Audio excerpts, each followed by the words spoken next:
Welcome back to another episode of Hello Ladies, where feminism meets pro wrestling. I am one of your hosts, Sabrina Hannon, and I have a very, very special guest here today. MJ, you might know her from TikTok or Instagram, and some very wonderful, specifically Danhausen cosplay. Welcome aboard, MJ. Yes, hello. Thank you for having me. I'm stoked to be here. I'm so glad that you're able to do this. We've been trying to get you on for a little while now. My life was a little crazy, but figured it out with the time zone differences. We got it. We got it. We're here. And for those of you who are just listening, MJ has these amazing earrings they're little wrestlers, right? Who is it?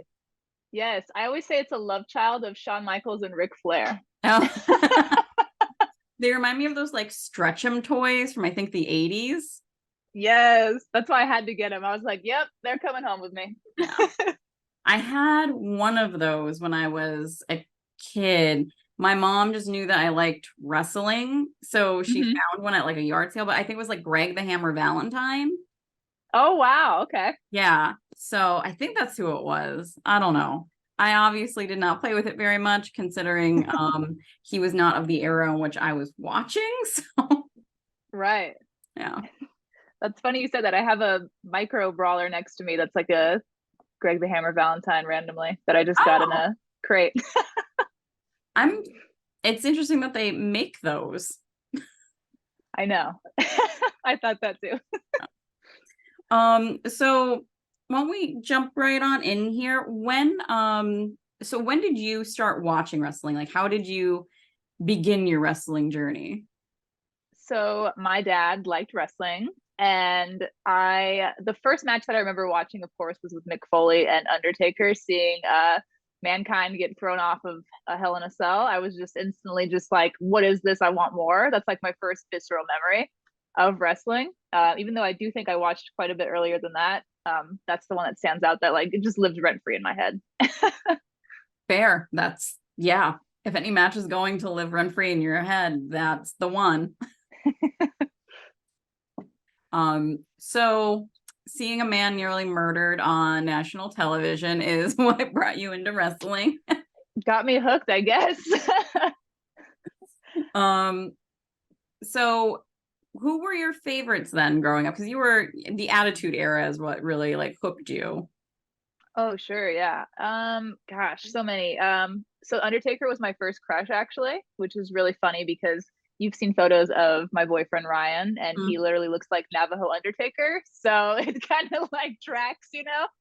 Mm. Um, and Sable, I loved Sable. Sable was my first. So I'm a proud queer woman, and so for me, Sable came on the screen, and I was like, "This is interesting. I like this guy, and I like this woman." Like so, yeah. I mean, I loved Sable. China, of course, iconic. I was a big Jacqueline fan as well.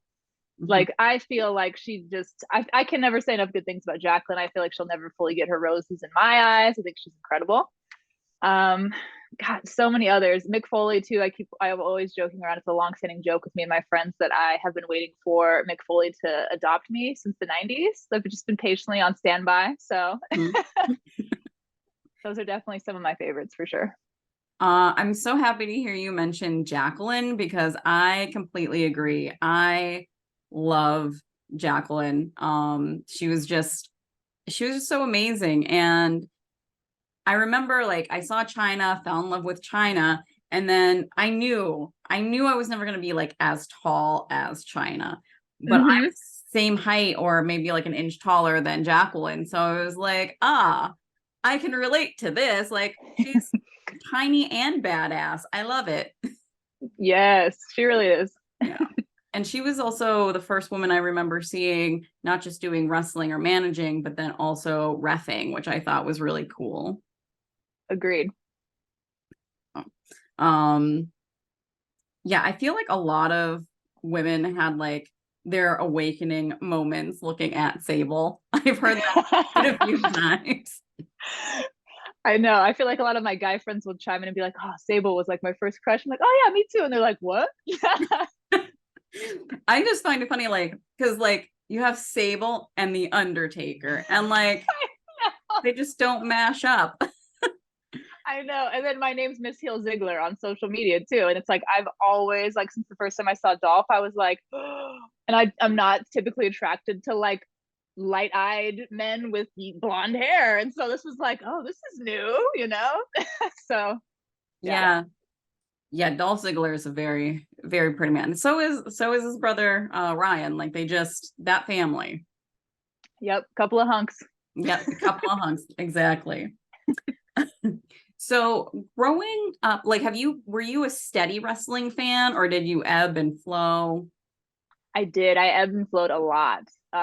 So I stopped watching wrestling for almost 10 years actually. I got back into it probably, I think I stopped watching 2002, watched a little bit here and there, but really like went full bore back into it 2010, 2011-ish. And yeah, and then I watched until about 2017 and then I just remember being very like butthurt. I hate to use that expression, that's how I felt. With seeing Vince kind of constantly take talent that I really liked from NXT and kind of squash them as soon as they got to the main roster. And so I just kind of I didn't remember what the sticking point was, like what the moment was where I was just done, but I just kind of gradually started losing interest at that point, and then got back into it actually with AEW, and then started watching WWE again as well, and then got really into going to like local indie shows. I've been trying to go to that more, and then I started watching GCW this year too, which has been a journey. Is there a big indie scene around you? Not so much, no, unfortunately. We have a couple different promotions. AWF's probably my favorite. I actually became friends with like the Federation champion too. His name's Chubby Depp. He's heavily influenced by Shawn Michaels, and he's like a bigger guy that comes out with yeah, he's pretty funny. We love him. That's great. So what for you, what's like what would you say is the biggest difference and obviously production value and whatnot between indies and your AEWs, WWEs, etc. I feel like indies don't get enough credit.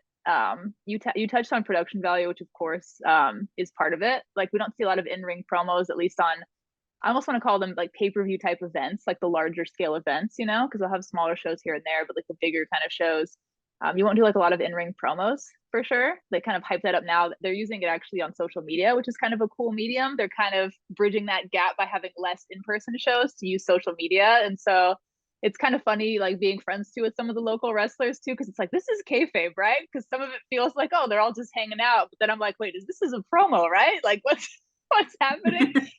So that's definitely one thing. But I really think that indie wrestlers don't get enough credit because they are so damn good. There are some really good indie wrestlers out there that just do not get their roses. And I feel like people are consistently impressed. I always try to, I always joke around, I corrupt my friends and try to drag them to wrestling shows and events with me. And so they're consistently impressed. They're like, wow, I didn't know like a little like Arizona promotion could have this good a talent. And they really do. Who are some local wrestlers to you that you would like to shout out? I Now that I'm am putting you now on that the I'm on spot. now that I'm being recorded, I'm like my mind's going blank. You're like, We love oh, you, they're so Chubby. That's great. where my mind goes. Mhm. Don't worry. As soon as we stop recording, you're gonna be like, damn it. 100%, 100%. Well, for anyone who is in the Arizona area, be sure to, check out your local indies. I mean, wherever you are in the country, really do it. I can't really speak to the indie promotions in my area. I feel like because like in the Northeast, well, in Northeastern Pennsylvania at least, like we're in a weird spot. Like I could drive a couple of hours to get to, you know, someplace, but like the local place we had around here went out during the pandemic, like that's gone, which is probably a familiar story throughout the country. But then being so close to like New York City and whatnot, and we also get like the bigger wrestling events with WWE anyway that come to our area a few times a year. So I feel like you would think that would make a larger thriving indie scene, but like I feel like our area is so jaded Oh, at wow. it. Yeah, like not recently, but Megan and I have talked about how like sometimes the crowd will be a little quieter than if you go other places because we've just seen so much. Like I've the crowd that comes here, a lot of them were watching ECW back in the day, and like, Oh, they're those people. So like they're going there live. So it's it's good and it's bad. yeah. Oh, wow. That's interesting to think about. Yeah. And Um, see, I missed most of like the ECW era too, because that was when I wasn't watching as much wrestling. So I think a lot of people who talk to me about like, oh, Sandman was incredible, or like RVD at like the peak of his career too. I missed a lot of that. And so yeah, I feel like I did miss. So now I feel like GCW is kind of like my second coming of like, all right, I can kind of like make up for mhm. like a little bit of what I missed. Yeah, yeah. Yeah, RVD. Oof. I remember watching his stuff and just like things I had never ever seen before. I think he's one of the few because like we kind of have this glow around people from back from the 90s or the 2000s, and wrestling has come a long way. Like wrestlers do different things now. Match paces are different. So but there are a few performers that like I feel like would be able to transition into today's wrestling. I mean, RVD is still technically wrestling, but obviously Mhm. his body is like 20 years older. Um, but like I feel like him in his prime would still shine today, Yeah, that's cool. which I think is a very long way that I went about saying that. Oh no, you're good. You're totally good. I was just thinking back to like clips I've seen of him, like in like certain matches. I was like, okay, yeah, for sure, I could see that. Yeah. Um, but it's watching him and Jeff Hardy like together in WWE. Well, was it F or E at the time? Doesn't really matter, but was like mind melting for me as a kid. And there goes Cheddar snoring. So, Oh, I can't hear him. okay. He's to me, he's super loud, but um, so did you start toy collecting then as a kid as well? So I did a little bit. I was obsessed with like the Jax figures, which is so funny because looking back on them, like just how much better the quality's gotten on figures since the 80s and 90s is incredible to look back on. So now I'm starting to kind of go back and scoop up some of the older ones again. So when I was, I think, 12 and kind of like took a break from watching wrestling, my cousin started to get really into it. And so I did the cousin like duty of passing on my toys. And so like my original Undertaker, and like I had like the cool Titantron where it's like with the little like sound kind of activated, like you slide their feet across it and their specific theme kind of starts, So yeah, my cousin got all that and all the cool stuff. So it felt like timely, you just kind of pass it off, and then he was super excited about it. So Does that kind of hurt now looking back? a little bit, only because I think the last time I visited them, like the ring was all like, like written on, and like yeah, you know how it is, little kids. Yeah, so yeah, things like that. But You're just like, my oh, precious, what have you done? I know. So has with your toy collecting, has it always been just the figures, or did you branch off into any of the other um toy venues? I don't know what the word I'm looking for, avenues. So with Danhausen, it's everything. I feel like if that man's selling, well, what's funny is he actually does sell like Danhausen socks. But I was gonna say if that man sold a sock, I'd buy it. But I guess he does sell socks. Yeah, with Danhausen, if he sells anything, where it's like a little figure, or like I have like a cute trading card thing that he has with his signature on it. So for some reason, I have like a shrine started of Danhausen. It's probably looking like a place of worship, like an altar or something in my house at this point. I always joke around that my house looks like Pee Wee's Playhouse with like but like with wrestling and like rainbows, everything, all the colors. So, but yeah, other than that, mostly figures. A lot of WWE Ultimates. That's one of my favorites. And then of course I'm a huge mark for AEW, a huge lady mark for AEW. I do love all the figures that AEW comes out with, even though we get heat for it. I really like Jazz Wars figures, to be honest. Do you so how are you displaying your collection? Like, are you they have to stay in the box? Are you like it's cool if they're out and about, living their action figure lives? So it depends. And it's funny, I've gone through this whole thing in my head so many times. There's some that I buy duplicates of, one to display and one to keep in the box. But yeah, typically I'm a pretty big box collector, which is funny because a friend of mine, Billy, his whole like premise of his channel is unboxing figures, like don't let them die in the box. So then here's me just leaving all of them in the boxes. So he's always trying to encourage me, like, just let them out, let them breathe, let them live, MJ. And I'm just like, no, they're cool. They're in their little specific place. They like being there. They're in their home. Fair, fair. Yeah, I definitely see the merit behind both of them, especially like Mm-hmm. I think the cruelest thing to do would probably be to give like a kid one and be like, now don't open it. And Oh yeah. I say that as someone who like I was really into Barbie when I was really, really little. And I'll never forget one Christmas, my brother, there's a 14-year age difference between me and my brother, Mm-hmm. and his girlfriend got me like the Christmas edition Barbie doll that year. And she said like don't open it, and I was like I won't, and then remember her telling my mother don't let her open it, and I was pissed. I was super pissed. Oh, I'm still mad about that. I have the Barbie still. The box at some point like kind of fell apart, so it didn't really matter. I could have been playing it with it the whole time. Okay, I love that you mentioned Barbie. And this is also really timely because we're recording this, I don't know, the week before Barbie's coming out, essentially. But Mhm. I have a couple Barbies that were like that were gifted to me that I thought I was so sly as a kid, like no one's gonna notice I take it out of the box, but the box is like all dented at the Oh. top. So I have a couple that I still took out of the box and snuck them back in. And then my mom was like, I could totally tell you took that out of the box, right? Oh, but kids have such, nimble fingers and are so great at putting things back. 100%. I don't even know how she knew. Mhm. X-ray vision, that's what it was.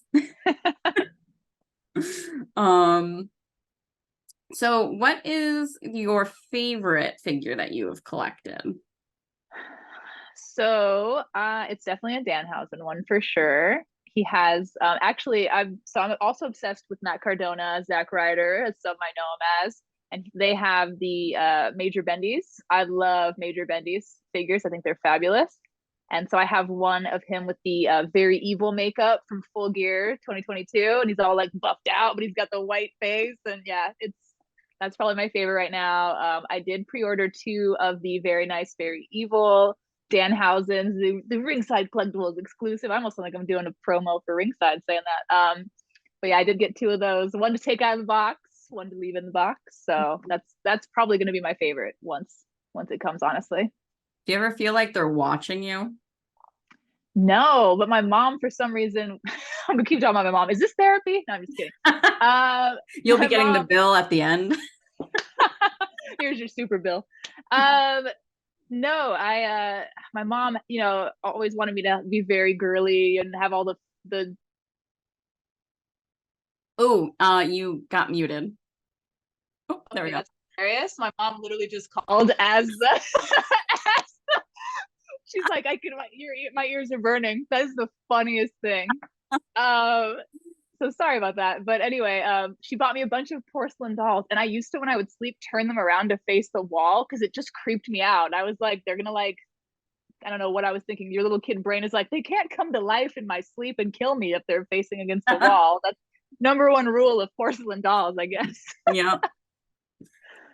My mother did the same thing with the porcelain dolls. I don't know if her in her brain my obsession with Barbie dolls translated to porcelain dolls, but again, I don't know why she was so obsessed with giving me things that like I wasn't allowed to play with, because Yes, I was also a very clumsy child. So same. it's amazing that they're still like they're in a box in the attic is where they are. Wow, that's impressive. I should just start like hanging them behind me like little marionettes. With no context and like never address it. And then they're like, what are you talking about? Yeah, not there. Nothing's there. Yeah. Well, I'm sure your mom appreciates that you have pink hair, and that's probably the quote unquote girliest color you can possibly have your hair. So She is the funniest because yeah. So anytime we go out in public, she's like, "Why is everybody staring at me?" And then she looks over at me and she's like, "Oh, okay, never mind, I forgot." Pink hair. it probably does get a little bit of attention, maybe not in wrestling crowds, but in the general population. Sure, sure. Although I imagine it's also very handy. Like it must be hard to like lose you. Yes. Yeah. I just did a, it's so funny you say that because I just did like a work event and people had to follow me in a place and they're like, "Oh, the woman in the pink hair." They were just like screaming behind me. I was like, all right, that's one way. One way to work. That works. Yeah. Yeah. Speaking of wrestling events, you went to, was it Double or Nothing? Right. That was the one in Las Vegas. Yeah. Um, Yeah. how was that whole experience? It was one of the best weekends of my life, hands down. It was so cool. We're actually planning a trip right now to do All Out as well, which I'm really excited about. But yeah, Dawn, I love Dawn from Fine Tune Wrestling. So I have to give her a shout out. She was someone that I wanted to meet for a really long time, and we got to spend like all weekend together. And she was the perfect person to go with because I feel like her and I both got tired at the same time. We were like, and we're tapping out for the night, or we would then we kind of like pick back up and be like, all right, now we're doing this. So it's like we're on the same like energetic plane where we just yeah, and like Dawn is the same exact person you see online too. She's just as wonderful and lovely and cool and yeah, Dawn's amazing. So it was amazing. We did so many cool things and honestly just getting to be with her was amazing. That's really awesome. And you got to meet Wardlow unexpectedly. Multiple times, yes. Oh my goodness. Should I tell this story? Yes, of course. Okay, so Wardlow, it was so funny because I feel like I'm just naturally like more bubbly and like expressive and like I also have no shame. And is that a Buffy mug? That's amazing. Oh, it is. Yeah. That's really cute. Oh, the handle too. That's Mhm. so cool. That's I fabulous. actually, I actually picked this mug specifically because you were going to be on the podcast. That's awesome. Very nice. Wardlow though. So we were in the lobby at the MGM Grand, which is the hotel Don was staying at. Like most of the talent was for Double or Nothing too, most of the AW talent. And we were just standing in the lobby, and I was literally talking about Wardlow, like randomly, because I was well, not super randomly. I was with two women at the time who were obsessed with Wardlow, and they were just like, "Oh my god, like Wardlow's the best!" And like I showed one of the women who is new to the group. She's actually I met her at the AW Heels event, and we were hanging out talking with Dawn, and Dawn and I were talking about how we got a video to surprise Dawn, when at what was it? It was an AEW show in February. So Dad 316 and I surprised Dawn by filming Wardlow, while Dawn was on like a live with us. And she just freaked out, of course, because that's her man, Dawn's man. And Wardlow was wearing a white button up and he looked really good. And I was like, you know what? I got to give it up for Wardlow. He was killing that white button up. And then literally a minute, maybe 2 minutes later, he walks through the lobby with Top Flight and he's wearing that white button up. It was like I summoned him to wear that white shirt. And then he walked by and then like the ladies are like clutching on me like, oh my God. And I'm just like cool as a cucumber, like, what's up, Wardlow? And then he's like, hey, and then like walks out. And then I was like, all right, if he walks back in, I'm just gonna ask the ladies for a picture or like to get a picture with the ladies. And they're like, oh my God, could you? And then he literally walked in a minute after I said that and was walking back. And I was like, wait, Wardlow, like, can I flag you down for a photo? And he like waved goodbye to Top Flight and then turned back around. Like we weren't sure whether he was like gonna kind of play it off like I don't hear you because I'm in a hurry, but then he turned Mhm. around and was like, yeah. So he came over and took a photo with us, and then he grabs my phone because I did the selfie at first, and then he's like, hold on, well I got like really long arms, and so he grabbed my phone. So as a joke, I was messing with Don the whole night. I was like, Wardlow touched my phone, Don. Wardlow touched my phone. And then Wardlow got a way better selfie than me. He's good at those angles. And then the night after Double or Nothing, so the next night, I was walking Dawn back up to her room, and then she was like, "Man, this weekend would have been better if I got to see Wardlow one more time. That's the only thing that could have made this better." And then 30 seconds later, Wardlow comes through and he's wearing like a wolf shirt, like a cutoff with a freaking wolf on it. Like Dawn looks like she just loses her mind. And I'm like instantly grinning. And then we're trying to hurry up so Wardlow doesn't get stopped by too many people. And then Dawn's like, I don't need a photo. And I was like, Dawn, you got to get a photo. Wardlow's here. And then she's like, I got to get a photo. So she turns around and gets a photo with Wardlow. And it's just like, she's got the biggest grin on her face, you know? And like, I don't know. It was just the perfect cherry on top to a really fun weekend. And then actually after that, me, Ryan, and a friend of mine walked by because we actually saw one of the guns walking through MGM Grand. So we were like, oh, I wonder where he's going. So we weren't following him. That sounds bad now that I'm saying this story out loud. But follow that gun. Follow that gun. And so he was just walking through and we kind of popped our head over to see where he was at. And he was walking into a bar in the MGM Grand. And then inside the bar was Orange Cassidy, Chris Jericho, Wheeler Yuta.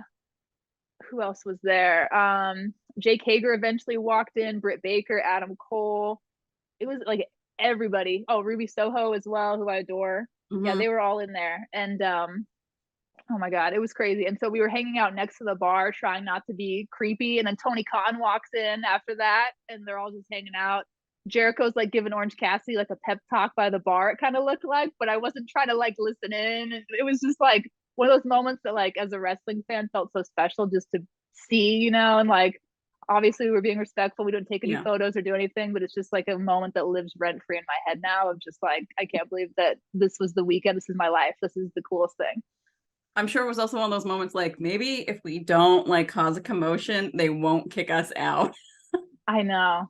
Exactly. And then what's funny is some guy next to us that we didn't know pulled out his phone and started recording. And then AEW security almost like karate chopped this man because they were like, listen, they're like, if Chris Jericho sees your phone, he's going to break it.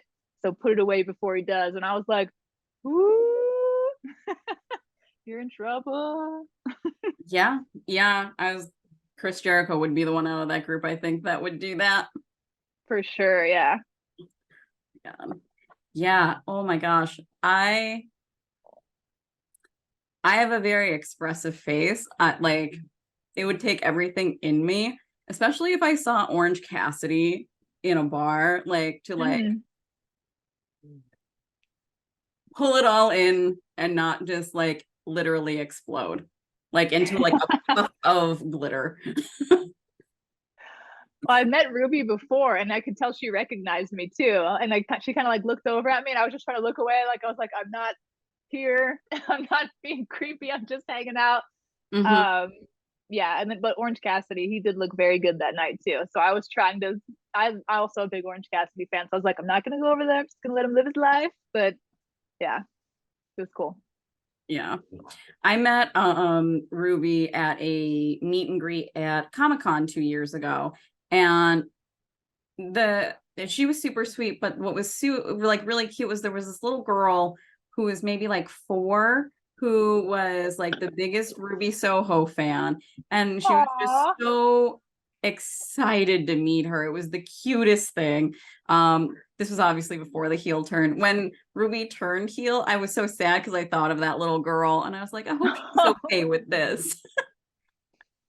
I was a little disappointed when Ruby turned heel too, because I really was wanting her to win as a face, especially since she'd been gone for a few months. I thought it would be such a cool arc, but Ruby can do anything. I adore her. Yeah, so do I. I lost my mind in not a good way. Like nothing against Toni Storm, but I was like, really? We're not going to give the belt to Ruby. No, Toni Storm needs to have it again. And I grumble. That's what I was doing. All the grumbles. Agreed. Yeah. But yeah, I'm a very pro Ruby Soho person. Meeting Ruby was honestly incredible. So I was wearing like a vest because I make like a lot of custom vests and I had like the animal print on it and I wore it intentionally because I was going to meet Ruby. I was like, this looks like cool and like punk rock and fun, you know? And it was actually like a vest that I made when I was like 16. It was one of my older vests. And then as soon as I walked up to her, she's like, I saw you as soon as you entered the room. And I was like me? Like I literally did a double take because I was like, me? And she's like, yeah. She's like, you look so good. And I was like, are we getting married? Is this what's happening right now? But she was so sweet. And then we're just like, Dad 316 was laughing because we just leaned on the table and we're just like leaning into each other talking for like 5 minutes, like, no, you're the best. Like we were just like hyping each other up and like, oh my God, she just was so cool. I can't even. I adore her. She is like, I don't know anyone who has met her and has had even like an okay experience. It's always like, she is so wonderful. When I met her, she told me about how much she loved my makeup. And I was Aww. like, immediately I was like, I'm putting that on my grave. I don't plan to be buried, but I will now buy a tombstone just for that. That's amazing. Your makeup does look lovely today too. I was gonna tell you Oh, that. thank you. I tried to do like something Danhausen inspired-esque with the colors, but Oh, obviously not the I don't do the full Danhausen. I leave that to you and Danhausen himself. that would have been the coolest thing if when I clicked into this, you were just like surprise and Nice. full Danhausen makeup. Mwahahaha. You're just like cursing me as I like log into Zoom. Yeah. Although, like honestly, from the stories you're telling, it seems like you might have some of his magical powers. You can just like summon wrestlers and their outfits. Apparently. Or maybe it's just like Wardlow specific and your mom. Yeah, right. Yeah. Man, Wardlow is so sweet though. I can't say enough good things about him. He's really cool. That is really nice to hear, especially like with men who are that pretty, right? I know. I know. You're kind of just like, oh, is he the biggest jerk known to man? Like, Mhm. Yeah, it's crazy as I wasn't like I love Wardlow before I met Wardlow because of Dawn. I was like, you know what? I was like, plus if Wardlow loses, Dawn is my friend, and so I will, yeah. So, by association, I have to love Wardlow. But then when I met him, I was like, okay, I get the appeal. This guy is freaking cool as hell. yeah. That's how my friend Priscilla started liking well, she got into AEW wrestling after I dragged her to a like just a meet and greet that they do in New York, and Kenny Omega was there. Oh. And it was the night after he lost the belt. Oh. Or the day after, like a few hours really later. He had to be so exhausted. We stood in line outside for like 4 hours to get in. And I've gone to quite a few of these events, and there's never been a line like that. And Wow. like when we finally got to him, he was, if I was, especially knowing now, like how injured he was, I would have been the meanest, rude, like, but no, he was so nice. He is so soft spoken. Um, Yeah. and he was like giving hugs and whatnot.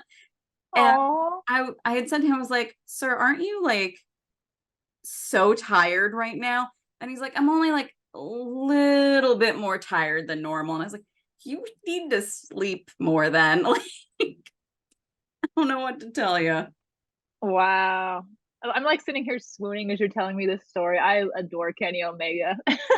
He was so nice during that interaction, though, that not only did she become a fan of Kenny Omega's, but she started watching AEW. So, Wow. That's crazy. yeah. That's so cool. And it goes to show again, like what I mean, she was a wrestling fan before that, but I had been like harassing her to watch AEW and she just hadn't Sure.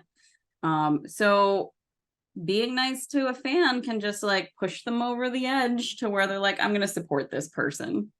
Yeah. That's awesome. I love hearing that. Yeah. I also met Big Show then, and he was also super, super nice. So it's my dream to meet Big Show. I love that you said that. My favorite movie of all time is The Water Boy. And so I really want to meet Captain Insano. I mean, we might be getting like a Captain Insano soon.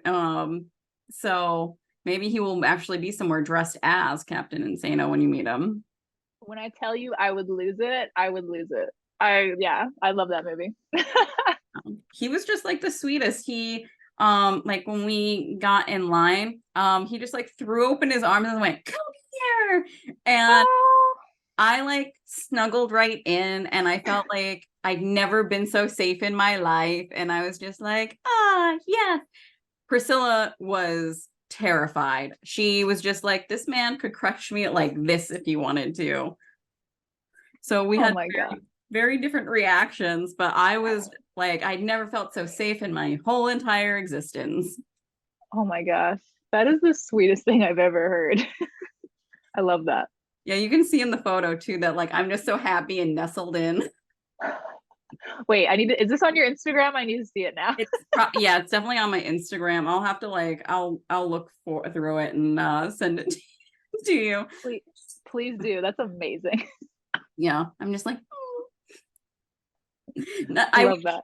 looking back, I wish I had gone like this with the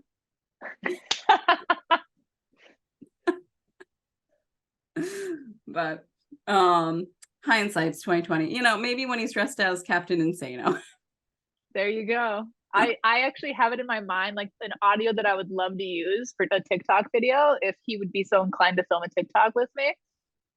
Like, oh my God, yeah. I like dream about it. Like, yeah, he's so funny in that movie. Yeah.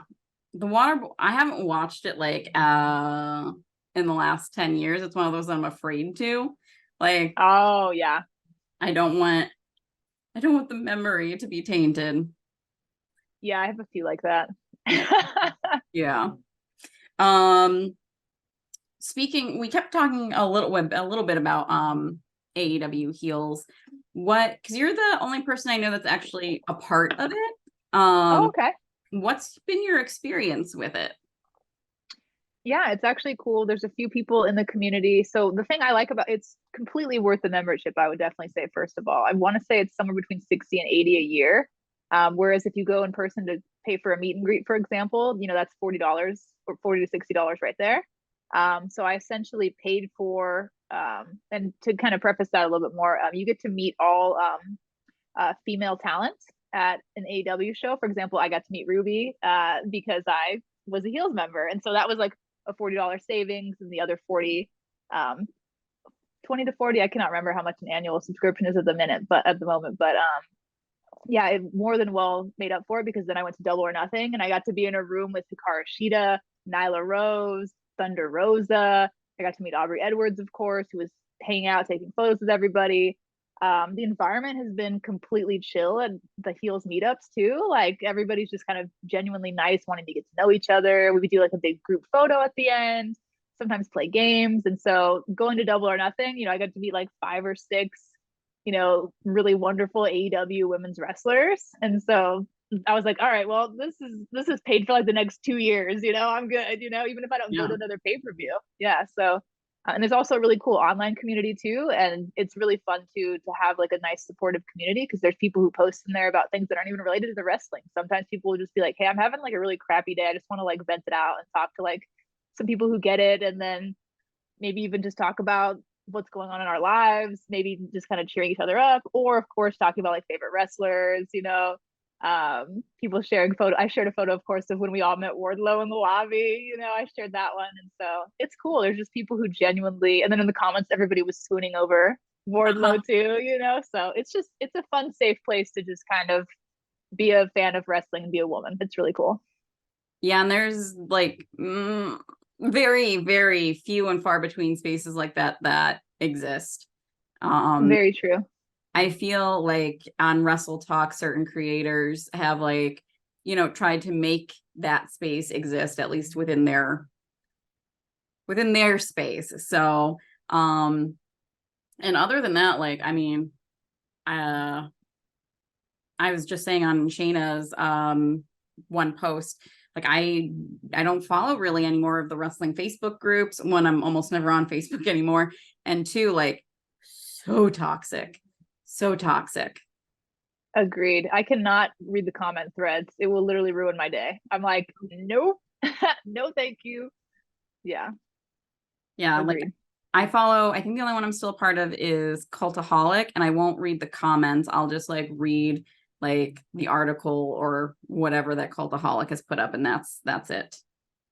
I won't name drop, but a popular wrestling outlet today posted something that I was actually really disappointed about. They you know, because Sky Blue, everybody talks about Sky Blue and her gear and her butt. Like, and I feel like it's like it makes me roll my eyes. Like, I have an appreciation for male, female, non-binary, you know, whoever's physical form, of course, wrestling ability. But I feel like sometimes some wrestlers, it's just like Sky Blue's such an incredibly talented wrestler and wonderful, and just honestly one of the futures of wrestling, in my opinion, and just has all of the potential to be that. And so I just get completely frustrated with the fact that we focus so much on, you know, of course she is stunning, but I feel so frustrated for her, even though she's not asking me to take that on. I just, anytime I see that, I'm just like, she's so good, and all you're doing is looking at her butt.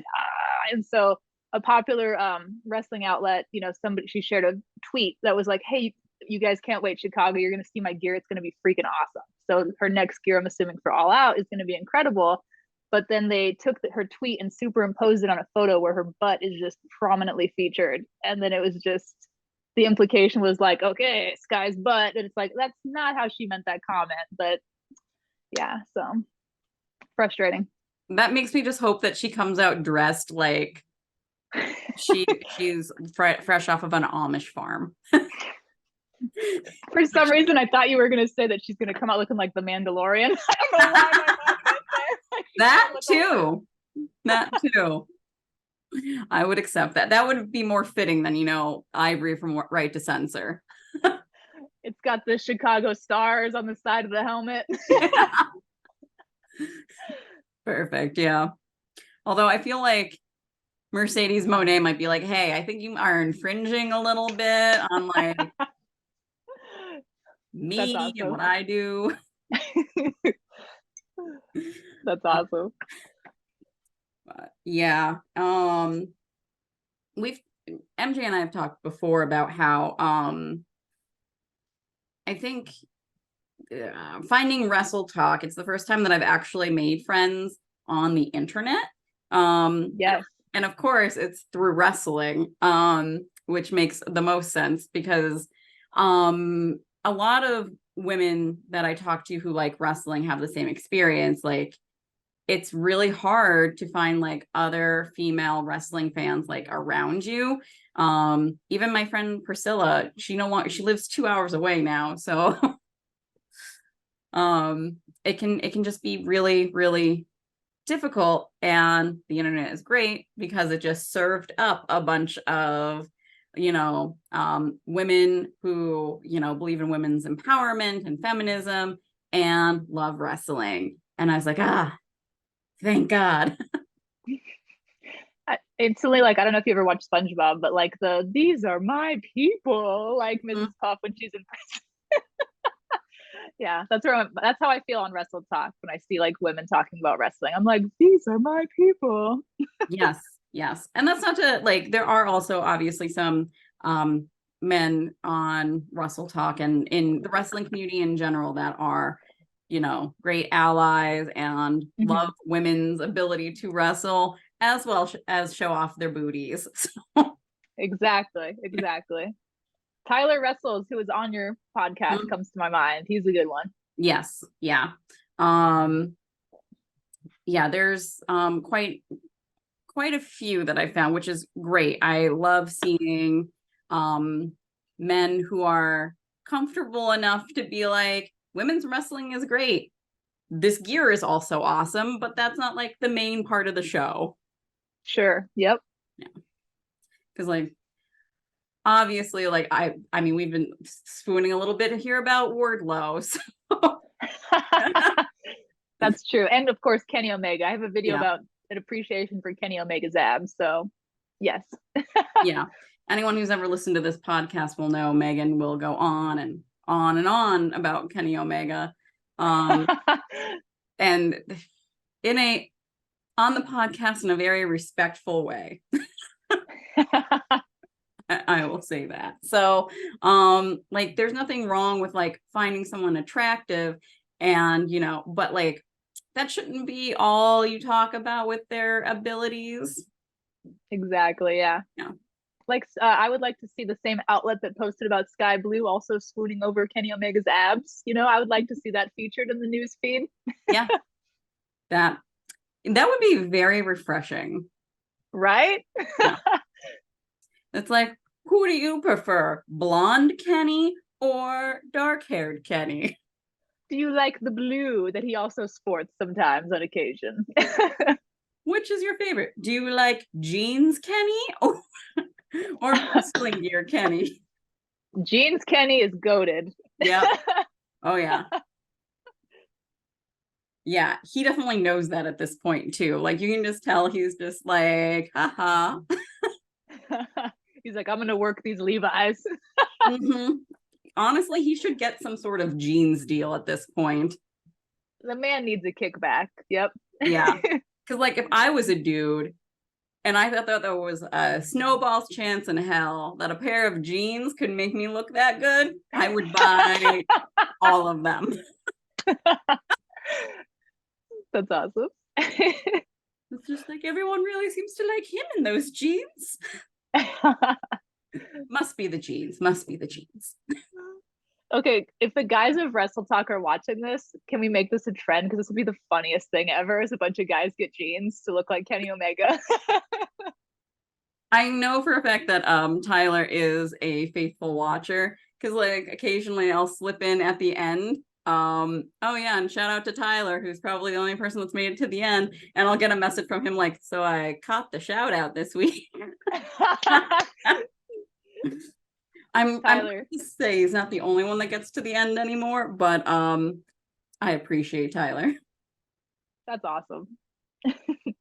So it's on Tyler now to get the rest of the Wrestle Talk men to all wear jeans to look like Kenny Omega.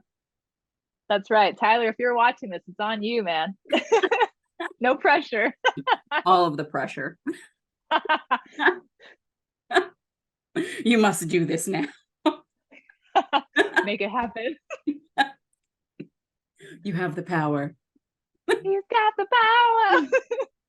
For some reason, whenever I hear that song, I think of also the Kool-Aid man, like busting down a wall. I'm really glad I waited to take a drink of water. Okay, I'm good. Yeah, I don't know why. There must have been like a commercial or something that like came on like one right after the other a lot, like watching Nickelodeon as a kid, because those two are like linked in my brain. That's amazing. When I was drinking the water, I was like half expecting you to do like the Family Guy, like the oh yeah, like when he jumps through the wall. Oh And yeah. I was like, don't do it. I'm gonna spill water everywhere right now. I wouldn't do that to you intentionally. Accidentally, you know. um so also obviously at this point we've covered the fact that we're both wrestling fans and feminists. Surprise, surprise, you're on this podcast. Have you in your journey with feminism, has wrestling been something where you found that it often aligns with those things, or is it sometimes more of a thing that you kind of have to, like a hindrance, like you kind of have to explain it to yourself why you're participating in this? Oh man, yes. I think that's part of why I stopped watching wrestling, because I stopped watching wrestling when I was about 12, and certain things, especially coming off of the Attitude Era into the Ruthless Aggression Era, that whole period, like things like the Lita and Edge sex show, like pop in my head, a lot of things like that. Or one of the last things I remember, speaking of like Jacqueline and Sable, there was like some kind of striptease match or something like that, to where I was like, okay, like this is so frustrating seeing like talented women kind of be reduced to this, like because for example, we're not getting the Kenny Omega striptease, for example, but I digress. Mm-hmm. But things like that I think are kind of what took me out of it as a fan from that age, and especially like learning about feminism, discovering those parts of myself, and kind of like reconciling those things within me, and kind of being like, well, if I'm watching this, does this really align with here, and not really being able to compartmentalize those things in certain ways. So I think that was probably a huge reason why I took a break from wrestling for so long, admittedly. And then I came back into wrestling just before we saw things like the Four Horsewomen happen, or even like with Paige Saraya, I was always obsessed with her. AJ Lee too, like Mhm. wrestlers in that time period who just like really spoke to me. You know, it's like a punk rock loving girl. You know, seeing these two icons wrestling, and yeah, that was amazing. So I feel like there's been different parts on my journey where things resonate with me, and then I have to kind of either compartmentalize or step away for a little bit. You know, and to be completely honest, too, full disclosure, Sabrina and I actually have had a conversation before when Vince kind of came back in the picture too for WWE, because that, you know, I started watching WWE full time essentially as soon as I found out that he was out the door. I was like, and I'm back in, you know, like tag Mhm. me in. I'm back into watching WWE, because that was a huge, yeah, everything happening there that came out about him was just, yeah, I couldn't watch it, you know, and when he stepped away, it put me back into the fold where I felt really comfortable watching it again, and then seeing everything Triple H did with creative too was really exciting. There's just been a couple of things where I've taken pause, you know, since he's gotten back. So I did take a 2 month break from where I wasn't watching any WWE at all, trying to kind of figure out where does this fit into my life, you know? And on a different note too, like me being like even like a Rick and Morty fan, for example, that was kind of another thing, having to step away from that, you know, loving that too, but then conflicting feelings, and it's really interesting to think about. So I'm currently back on the WWE train, but we'll see. Yeah. Um, I very much so have had a very similar journey with that. I got into wrestling a little bit later. I was like 11 when I got in. So I want to say from like 11 to 15, I watched WWE like religiously. Um, Okay. and then like it got really difficult around like the Edge and Lita sex. Like that's when I was like, I don't know if I can do this anymore. Especially like the person I watched wrestling with, like the pay-per-views, was my dad. And Yeah. it's really awkward to sit there and watch a bra and panties match with your dad. Especially Yeah. there were storylines that I was interested in, and I would have loved to have watched those matches had the women up and ripping like clothes off or been in mud or whatever. Just, you know, I'm not saying that being an adult and watching something that like that with your father would be great, but certainly being a 12-year-old girl was awful. Yeah. Awful. Um, so the like I remember I would always get up and be like, I guess I'm gonna go get a drink or something. Yeah. Um, but yeah, when it got really, and like even so when I stopped watching, I would still catch a lot of pay-per-views. Always, I would always watch the Royal Rumble and always watch Yeah. Mania because like yeah, I have an addiction. I have an Royal Rumble is addiction. a Royal Rumble is a classic. I feel the same way. I feel like no matter where I've stood with wrestling, I have friends that are like, "Hey, come watch Royal Rumble with us," or Mm-hmm. something like that. Yeah. So I don't think I've ever missed a Rumble. That's Yeah. amazing. It's just so fun. It's, yeah, Mm-hmm. I love it. Yeah, it's by far my favorite. And I've gotten to go to Royal Rumbles live. And Oh, cool. oh, oh, so good. Highly recommend. Um, but in high school, like my junior and senior year, I had friends who would get the pay-per-views every month. So I was watching monthly pay-per-views, but not watching the shows, which that was weird. Because like you wind up liking weird people or things because you're only seeing it once a month. Um, Yeah. and then somewhere, I think junior, senior year of college, again, in college, I found a friend who loved wrestling and he was ordering the pay-per-views every month. So, Mm-hmm. you know, I'd go and watch. And then senior year, I started watching more consistently again. Mm-hmm. Um, and then funny enough, when I went to grad school, which was for women's studies, um, that's when I got like back into it more. Um, and I feel like it was almost a rebellion in the fact that everyone was like, really, you like wrestling? Yeah. And I was like, yeah, I do. I have many layers.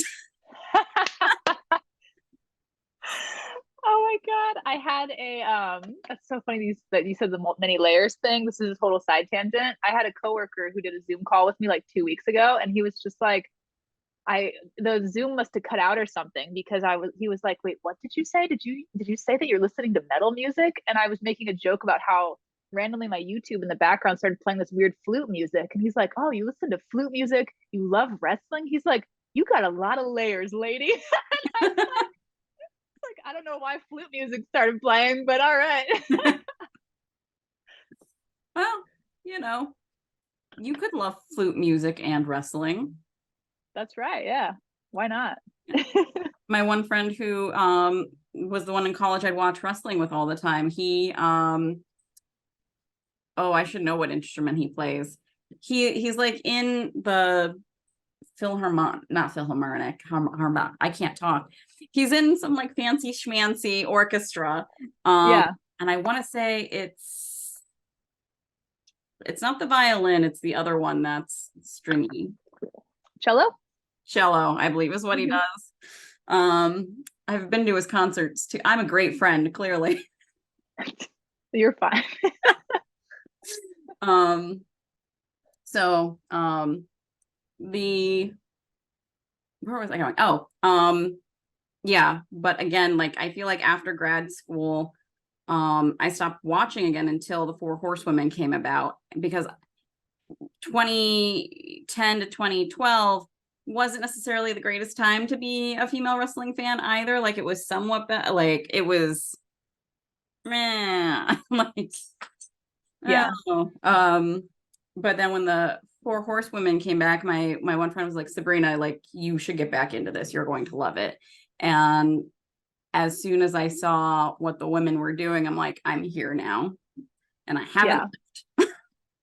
That's awesome. But just saying, Vince, if you fuck around too much, I will take myself to AEW and Impact and just sit myself there. Man, I know I'm missing out on Impact too. I've caught a little bit of it since Trinity got back, but I know that that's the next bandwagon I need to jump on is the Impact train for sure. Yeah, I need to like contact them because for whatever reason, I'm still getting charged every month, but they've like forgotten my login information. Like it won't let me, like it's like I'm getting the emails I'm being charged, but then when I try to like log in, they're like, we don't know who you are. I'm like, that sucks. I was just like, you do know who I am. I swear. I belong here. Yeah.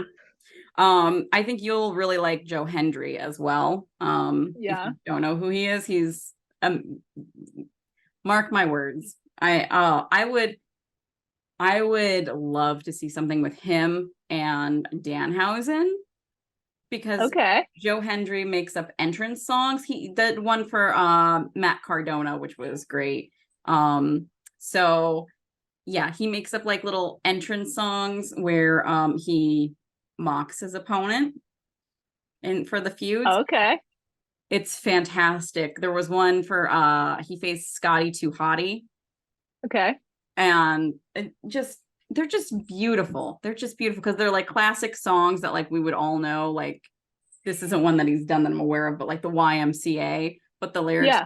are changed to mock the opponent. But yeah, I would love to see him and Danhausen just either as a tag team or facing off against each other, because Yeah. he's also, you might have seen the clip of the guy driving or the Dreamcast hitting the button, it's slowly going up, and it kind of was like a middle finger in the match. Mm-mm. No, he also drove like a little toy car into this big guy's ankle in the middle of a match, and it did nothing because it was a little toy car. That sounds amazing. I haven't seen it though. Yeah. I've got homework to do now. Yeah. Joe Hendry. Luna would also heavily agree. I've heard when I hear the name Joe Hendry, I've heard is it I believe in Joe Hendry? Is that like Mhm. I've heard that snippet before. Yeah, it's the song, his actual entrance song. Oh, okay. Yeah. Which technically, now that we've said his name, he's supposed to appear. But there's no porcelain doll back here, and there's no Joe Hendry. Oh, that'll be so funny. He just pops out of right here. It's just like, you lie, you know him. Yeah, so is there anything that you would like to plug in your wrestling universe? I mean, I'm Miss Heel Ziegler on TikTok, of course, like Sabrina said. I'm also on Instagram. I do post different content on Instagram. I try to mix it up, so I'm not just posting all the same stuff. So I always joke around that people on Instagram get exclusive Instagram exclusive content. So if you're not following me both places, you're missing some content. So if you want goofy, funny videos, I do some unboxing videos as well on Instagram. So you should come hang out, come check it out. And if you're into toy collecting or toy hunting, I also highly recommend. You do some of like my favorite like I still love that like yoga one that you did. I have another one of those drafted. I need to post it. Yeah, I loved it. So Thank you. yes, you definitely need to give MJ a follow. And I feel like also you're someone that I could talk to for like 4 hours. Oh, I feel the same way. I love that you said that. That warms my heart. But I know technically people don't really watch things after like an hour, so we'll wrap it up now. But hopefully we'll get to have you back on when Megan is available and not doing jury duty. Sounds good to me. And maybe even meet up one of these days for a wrestling event. Yes, WrestleMania 40 is coming up. Yes, yes, yes. I had sent MJ this earlier, but I got an email that like the packages were on sale for the tickets, like the things that you know are going to be like way too expensive that like you can't afford, but I'm nosy. And so I looked up, I wanted to see what they were, and the 2 highest tiers were no longer available. What was available, so I couldn't see the pricing for it, was the championship tier, and one of them for third row section F2, the price per ticket was $23,000. And like when you add on all the taxes, you know, it's like 24. It's probably Yeah, $24,000 a ticket. So insane. yeah, yeah. Too rich for my blood. Yeah. Yeah, no. There are so many things I would buy before that. I love wrestling, but oh, I like my rent more where I live. yeah, you can get a car for that money. Um, gosh, you could go on the Jericho cruise and like a bazillion other, you could probably go to most wrestling events within a calendar year, like the big pay-per-views That's true. for that money. Man, So it's my dream to go on the Jericho cruise someday, by the way. Yeah, you too. Maybe we'll mhm. have to meet on the Jericho cruise someday, lady. Yeah, I'm down for that. Yeah, I really want to go. It looks like a fun time. The acclaimed scissoring Jesus. I saw that clip last year. I always love, because I think Colt Cabana usually does like something for his podcast, Yeah. and I love Colt Cabana. He's someone that like I wouldn't knock someone overboard to get to whatever he was doing, but I would consider it. I don't have it next to me. I thought I did. Do you ever do Whatnot, by the way? It's like an app where you do auctions. I've never done that, but I know he does them. I actually just got it in the mail. I have one of his headbands, one of the Colt Cabana headbands, and Mhm. it's signed. It was only $10. Yeah, Oh and my he has like goodness. he does something on pro wrestling tees. You can actually sometimes they have like live things in the store. So even like for right now, I think next week they're having a live for pro wrestling tees that he's hosting, and so he has stuff in there sometimes that you can buy even if you don't make the live. As long as you go in there and check it out before the live. But he calls it Colt's Closet, and he'll actually pull like fun items from his closet that he signs and stuff. And the headbands are usually one, and he has like the cute little like Colt Cabana stuffed animal guys. He has those in Oh, there sometimes. Yeah. I do enjoy like a cute little wrestling stuffy. So Oh, nice. Adam Pacitti, who's That's cool. covered in an odd amount of cat hair. I just looked at Dobby like, know what he got a hold of. But all right, well, I will let you go since it is also a Monday and Raw will be starting. That's Well, true. not too soon, but Mhm. but thank you again so much for coming on the podcast. And do you know how we close out the pod? No, I don't. You have failed the test. I was like, I'm nervous.